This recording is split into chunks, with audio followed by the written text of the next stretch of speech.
Assalamualaikum warahmatullahi wabarakatuh. Ketemu lagi dengan Alur Cerita.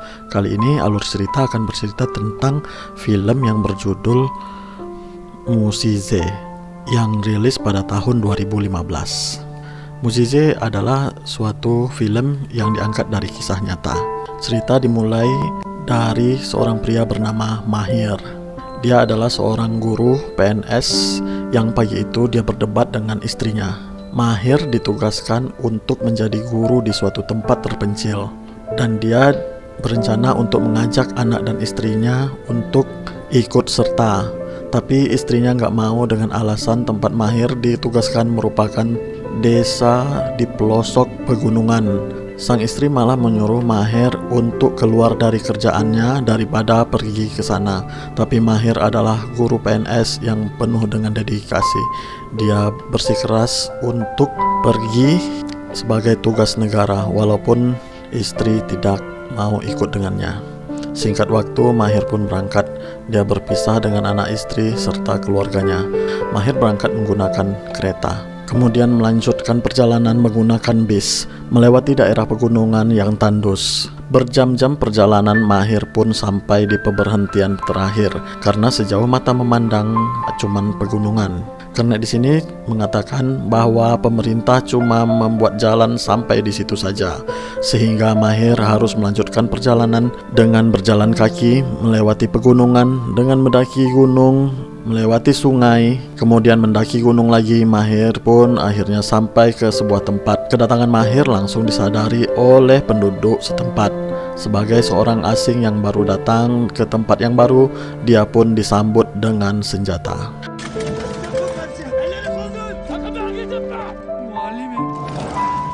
Tapi ketika dia mengatakan bahwasanya dia adalah seorang guru, mereka pun langsung kalem. Dia langsung disambut oleh ketua di sana, namanya Pak Dafud. Mahir pun langsung bertanya di mana sekolahnya. Dia pun kaget karena di sana nggak ada satupun sekolah yang berdiri. Kedatangannya malah membawa harapan pada rakyat yang dilupakan sama negara. Mereka berpikir kedatangan seorang guru, maka pemerintah akan mendirikan sebuah sekolah, air, dan juga listrik. Ketika menuju desa, Mahir salvok sama seorang pria yang selalu diganggu oleh anak-anak sekitar. Laki-laki ini bernama Aziz. Aziz adalah anak Pak Dafud dari 6 bersaudara. Ketika sampai di rumah, mereka pun berdiskusi tentang di mana mereka akan membangun sekolah. Mahir berencana akan pergi ke kota untuk bertemu kepala dinas pendidikan. Tapi menurut Pak Dafud, untuk mengirimkan seorang guru saja mereka butuh 3 tahun, apalagi membangun sebuah sekolah. Mahir tidak mau mengajar di kandang ternak karena anak-anak bukanlah hewan. Mahir tetap akan pergi untuk membicarakan hal ini, dan ia juga yakin pemerintah pasti akan membangun sekolah di desa ini. Besok pagi, seorang anak calon muridnya memberikan Mahir sebuah tulang talus, tanda bahwa mereka menyukai kehadiran Mahir di desa itu. Kemudian Pak Dafud pun berjalan ke depan. Dia memerintahkan para lelaki yang ingin menikah di tahun itu untuk maju ke depan. Lalu majulah 2 pria dari anak Pak Dafud. Kemudian ditanyalah siapa di antara mereka yang lebih tua. Karena mendengarkan hal itu, Aziz yang paling tua dari mereka pun maju ke depan. Aziz memang berbeda. Sejak kecil dia nggak bisa bicara. Tangan dan kakinya pun kaku seperti itu hingga dia kesulitan untuk berjalan. Pak Dafud pun kemudian menyambut Aziz dengan hangat. Tapi dia berkata pada istrinya yang bernama Hajar untuk mencarikan seorang gadis untuk Jalal, adiknya Aziz. Mendengarkan hal itu, Aziz pun sedih. Sebelum Hajar pergi mencari seorang gadis, Jalal berlari menyusul ibunya untuk berpesan tentang gadis yang dia mau. Jalal hanya berkata kepada ibunya untuk memperhatikan gigi calon istrinya karena itu yang terpenting. Di desa ini udah jadi tradisi proses ta'aruf dilakukan oleh sang ibu ditemani oleh para menantu perempuannya untuk mencarikan anak mereka jodoh. Proses pencarian pun dimulai. Seorang calon menantu akan datang membawakan air minum untuk calon ibu mertua. Kemudian Azhar dan para menantunya akan mengetes gadis itu. Hajar bertanya tentang surah Al-Baqarah dan gadis ini pun mampu menjawab, bahkan melafalkannya. Bahkan ketika ditanya tentang memasak pun, gadis bernama Soleha ini pun mampu menjawab layaknya Chef Renata jelaskan resep masakan. Fasulyeleri akşamdan suyun içine koyarım. Benim üstüne kadar suyla doldurup pişiririm. Jesus.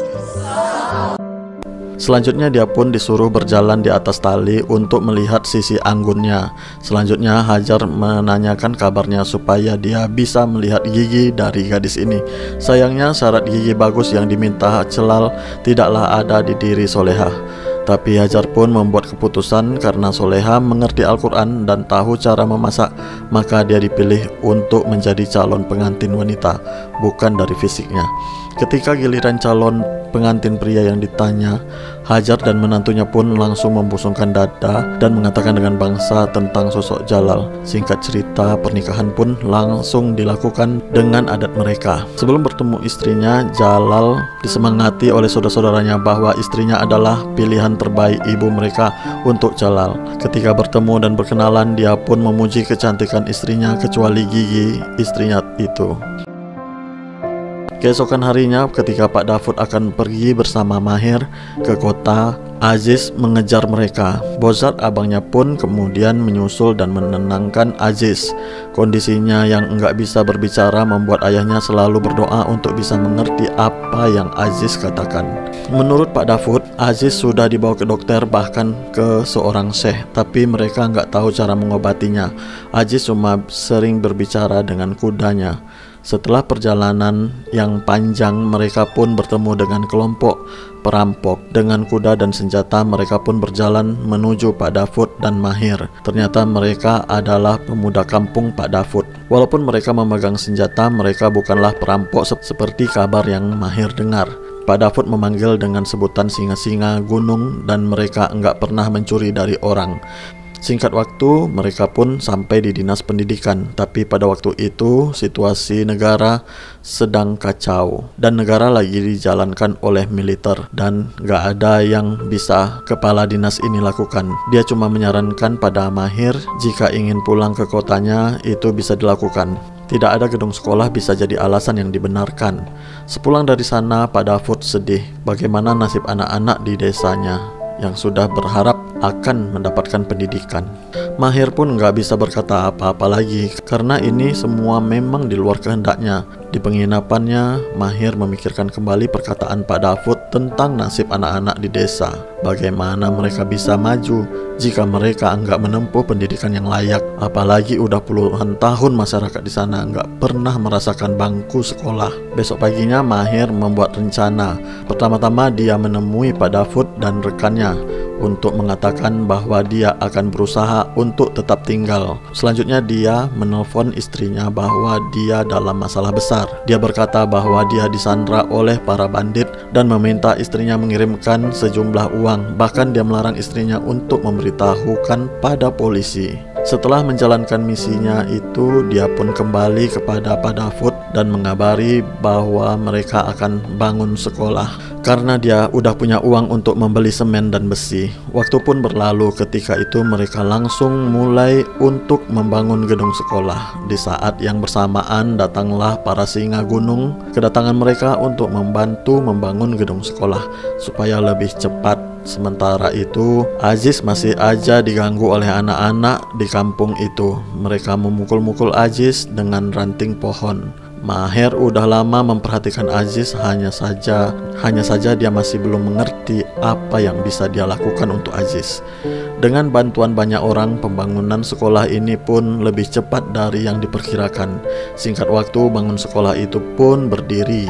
Acara peresmian pun dilakukan dan untuk pertama kalinya sejak puluhan tahun, desa itu akhirnya punya sekolah untuk anak-anak mereka. Sebuah sekolah sederhana dengan fasilitas yang memadai untuk belajar. Sekolah ini juga digunakan sebagai tempat tinggal Mahir. Ketika lagi mengajar, Mahir lagi-lagi melihat Aziz yang memperhatikannya, tapi langsung lari ketika Mahir melihatnya. Suatu pagi, anak-anak sekolah lagi-lagi mengganggu Aziz. Melihat hal itu, Mahir pun langsung bertindak, mendatangi mereka dan mengatakan bahwa dia nggak mau lagi melihat anak-anak muridnya mengganggu Aziz. Dia pun mengajari anak-anak itu untuk menghormati Aziz karena walau bagaimanapun Aziz adalah orang yang lebih tua. Setelah kejadian itu, dia mencoba untuk mengajak Aziz masuk ke dalam, tapi Aziz malah pergi karena malu. Ketika malam hari pun juga sama. Aziz mendatangi sekolah itu, tapi karena nggak bisa mengutarakan apa yang dia inginkan, dia pun memilih pergi. Suatu hari Hajar pun heran kenapa kudanya Aziz pulang sendiri. Ternyata Aziz enggak kembali ke rumahnya pada saat itu. Dia pun khawatir dan mencari Aziz di mana-mana. Jalal dan saudara-saudaranya pun diberitahu dan disuruh mencari Aziz. Mereka mencari Aziz di mana-mana, hingga Jalal datang memberitahu Pak Dafud bahwa Aziz ternyata pergi dan belajar di sekolah. Mereka pun melihat Aziz tengah diajarkan menulis. Mahir mengajak Aziz untuk datang ke sekolah setiap hari. Melihat hal tersebut, Pak Dafud pun menangis dan bersyukur. Dengan sabar Mahir mengajari Aziz, bahkan sekecil apapun Aziz melakukan sesuatu, dia memberikan apresiasi supaya Aziz percaya diri. Ketika diantar pulang, Aziz pun disambut dengan tepuk tangan oleh para saudaranya. Dia mendapatkan dukungan positif dari para keluarganya. Mahir sering mengajak Aziz untuk menginap di sekolah, supaya dia bisa mengajari Aziz lebih intens lagi. Singkat waktu berlalu, musim dingin pun datang.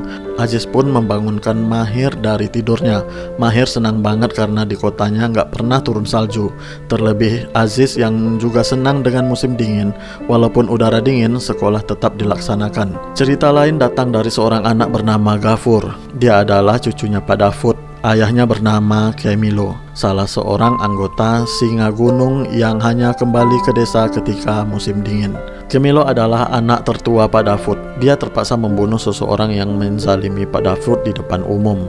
Karena hal tersebut terpaksa dia meninggalkan anak dan istrinya untuk bersembunyi di gunung.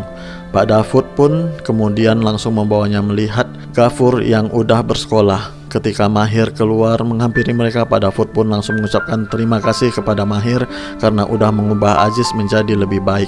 Kemilo juga mengatakan walaupun para orang tua nggak bisa sekolah, paling tidak anak-anak mereka bisa sekolah, dan dia berterima kasih untuk itu.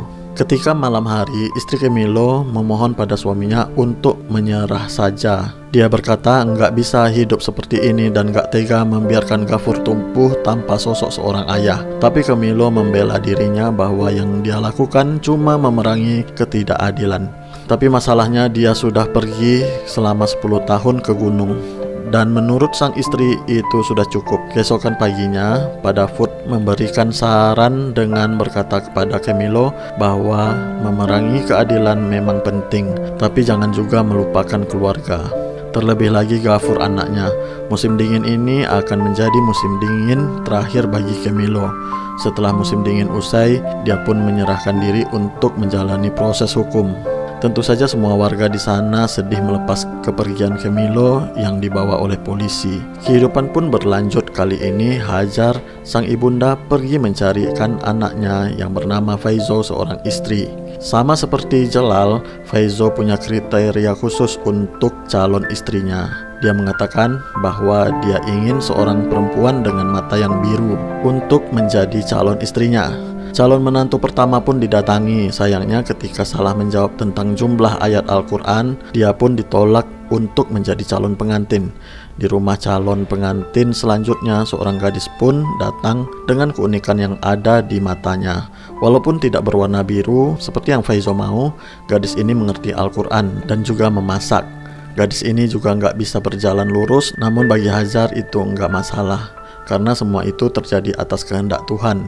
Yang terpenting karena dia mengerti Al-Quran dan tahu cara memasak, dia pun terpilih menjadi calon pengantin. Ketika ditanya tentang sosok pengantin pria, Hajar dan para menantunya pun membusungkan dada dengan bangga menceritakan sosok Faizo. Pernikahan pun dilakukan. Faizo sangat senang menyambut pengantinnya. Seperti biasa, sebelum menemui istrinya, para saudara memberitahu kalau istrinya luar biasa dan sempurna. Tapi ketika bertemu dengan istrinya, Faizo tetap menerima apapun yang dipilihkan oleh ibunya, walaupun gak sesuai request. Suatu hari, Pak Dafud dan anak-anaknya pergi ke kota karena Kemilo akan menjalani persidangan. Atas pembunuhan yang dilakukannya, dia pun divonis 24 tahun penjara. Tapi karena dia terprovokasi melakukannya, hakim pun memberikan keringanan menjadi 4 tahun penjara saja. Waktu yang cukup sebentar dibandingkan harus bersembunyi selamanya di gunung. Ketika berada di luar, seseorang yang baru saja dibebaskan mau dibunuh oleh orang yang udah menunggunya di luar. Orang itu mungkin masih menaruh dendam hingga dia mau menghabisinya. Tapi dengan cepat Pak Daud pun menolong orang itu hingga nyawanya pun berhasil selamat. Orang itu pun langsung menghampiri Pak Daud dan berterima kasih karena dia berhutang nyawa. Dia pun menyuruh Pak Daud untuk meminta sesuatu, tapi langsung ditolak dan Pak Daud pun menyuruh pulang saja. Tapi bapak yang bernama Isa ini nggak mau pergi begitu saja, karena tanpa Pak Daud dia pasti mati. Ia pun kemudian kembali lagi dan bertanya apakah Pak Daud punya anak yang belum menikah, karena Pak Isa berniat memberikan anak perempuannya untuk dinikahi. Pak Daud langsung berkata bahwa anaknya cacat, jadi dia memperingatkan Pak Isa sebelum membuat keputusan. Pak Isa berkata tidak masalah selama hatinya tidak cacat. Pak Isa pun menyuruh Pak Daud mengirim keluarganya untuk persiapan dan putrinya sekarang udah menjadi milik Pak Daud. Ketika pulang ke desa, Pak Daud langsung mengabari Aziz bahwa dia akan menikah. Aziz pun terharu dan menangis mendengarkan bahwa ibunya akan menjemput gadis itu untuknya. Tak pernah terpikir akan ada jodoh untuk Aziz, bahwa orang tuanya pun gak pernah mencarikannya seorang gadis. Tapi gak ada yang bisa menentang kehendak Tuhan. Ketika Tuhan berkehendak, maka gak ada yang mustahil. Tuhan akan memberikan jalan keluar dari arah yang gak disangka-sangka. Gak seperti yang sudah-sudah, kedatangan Hajar dan para menantunya bukan untuk mengetes calon pengantin. Karena kedua belah pihak sudah sepakat, maka kedatangan ini hanya untuk perkenalan. Seorang gadis bernama Miskin pun masuk. Seorang gadis yang cantik dengan senyum yang manis, rambutnya panjang terurai, dan yang paling penting, dia penghafal Al-Quran dan pandai memasak. Bahkan Hajar gak bisa berkata apa-apa setelah melihat Miskin. Dia pun menangis sampai gak akan menanyakan apa-apa lagi pada Miskin. Tak bisa mereka membusungkan dada mereka ketika pihak perempuan bertanya tentang sosok Aziz, calon pendamping Miskin. Tak ada yang bisa dibanggakan selain berkata bahwa anaknya punya kelainan.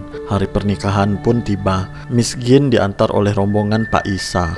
Ketika melihat sosok Aziz yang berdiri di samping Pak Daud di atas, gak ada penyesalan dari mereka semua. Memang sudah menjadi kehendak Allah. Miskin pun dihibur oleh para menantu yang lain dan juga Azar, ibu mertuanya. Hajar mengingatkan bahwa ini semua udah takdir Allah. Menciptakan Aziz seperti itu pun udah menjadi ketentuannya.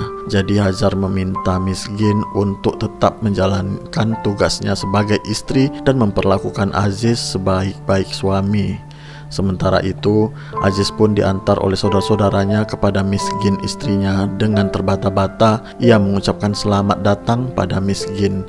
Ketika cadar diungkap, Aziz pun terpana hingga dia kejang melihat kecantikan istrinya.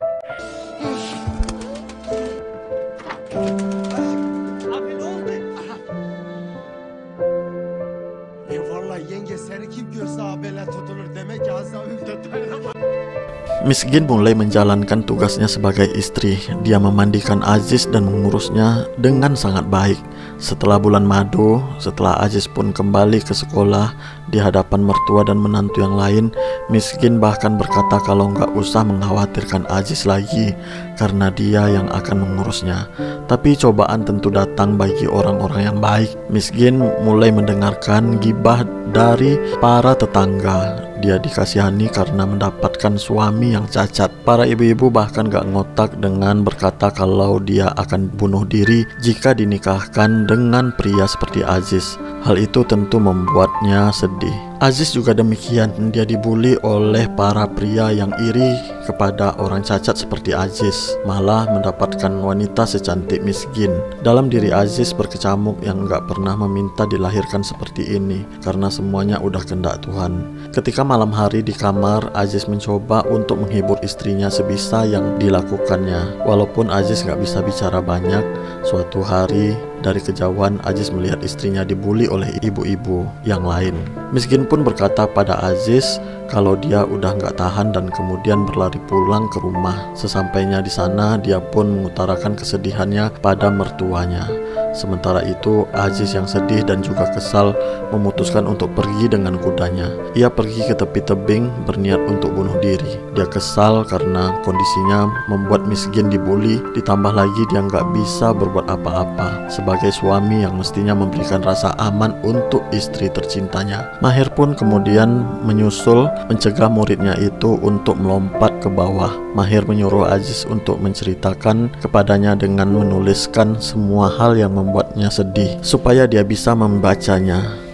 Sesampainya di sekolah, Aziz pun kemudian curhat pada Mahir melalui tulisan. Karena Mahir, Aziz pertama kali bisa membagikan beban hidupnya walaupun cuma tulisan. Suatu malam, Aziz dan Miskin membuat sebuah rencana untuk pergi dari desa mereka. Sebelum pergi, Aziz pun memandang keluarganya yang lagi tidur tanpa mengatakan perpisahan. Keesokan harinya, karena Aziz gak pergi ke sekolah, Jalal pun mencarinya dan menemukan sebuah surat di kamar. Isinya dia meminta maaf pada semuanya karena kepergiannya yang mendadak. Aziz capek karena nggak ada yang bisa memahami dan mendengarkannya. Aziz bisa terima jika semua orang di desa mengejek yang selama bertahun-tahun, mengatainya dengan sebutan bisu, cacat, bahkan gila. Tapi Aziz sangat sulit menyaksikan orang-orang di desa menghina istrinya. Jadi dia pergi bukan untuknya, melainkan untuk istrinya. Aziz pun berjanji suatu saat dia akan kembali lagi ke desa ini. Waktu pun berlalu. Setelah anak-anak melaksanakan ujian, tugas Mahir pun selesai. Dia kemudian pamit pulang kepada semua warga desa. Dia juga nggak tahu kapan lagi bisa kembali ke desa ini. Dia berdoa semoga anak-anak di sana bisa melanjutkan pendidikan hingga meraih cita-citanya dan membangun desa. Gak lupa dia menyerahkan rapot dan gambar yang Aziz buat kepada Pak Dafud. Mahir, seorang guru yang punya dedikasi tinggi ini pun kemudian meninggalkan desa yang udah dia bangun pendidikannya. 7 tahun kemudian desa ini semakin berkembang, akses jalan udah ditambah hingga kendaraan bisa sampai ke desa itu. Listrik juga udah masuk sehingga mereka bisa mendengarkan radio. Suatu siang mereka melihat mobil datang menuju ke desa. Mereka pun menyambut mobil itu dan ternyata itu adalah Mahir dan juga istrinya. Sebelum masuk ke dalam, Mahir lalu memanggil orang yang masih ada di mobilnya. Keluarlah seorang anak kecil dan seorang pria. Ternyata dia adalah Aziz. Aziz berjalan dengan tegap tanpa cacat seperti dulu. Bahkan dia bisa bicara dengan lancar. Karena di tangan sang istri, Aziz punya motivasi untuk sembuh. Konuşuyorsun. Şükür ediyorum. Hepinizi çok özledim. Haberi yok muydu? Yok. Ben karıma aşık oldum. Saat ini Aziz dan istrinya hidup bahagia di Istanbul, Turki dengan 3 anak dan cucu-cucunya. Apa yang dilakukan Mahir dengan pendidikan di desa tertinggal ketika dia ditugaskan di sana, apa yang Pak Dafud dan istrinya ajarkan kepada anak-anaknya, apa yang dilakukan Miskin dengan keikhlasan dan keteguhan hatinya menerima Aziz sebagai suami sehingga Aziz bisa berubah, telah mengajarkan kita satu hal, bahwa kita nggak akan bisa menentang kehendak Tuhan. Mungkin hidup kita nggak berjalan sesuai dengan apa yang kita harapkan dan yang kita bayangkan, tapi yakinlah bahwa hidup kita pasti berjalan seperti yang Tuhan rencanakan, karena Dia adalah sebaik-baiknya pembuat rencana. Tugas kita hanyalah berjuang dan berdoa hingga kita bisa meraih kemenangan yang terbaik untuk diri kita sendiri dari arah yang gak disangka-sangka. Mungkin itu aja buat video kali ini. Terima kasih telah menonton. Wassalamualaikum warahmatullahi wabarakatuh.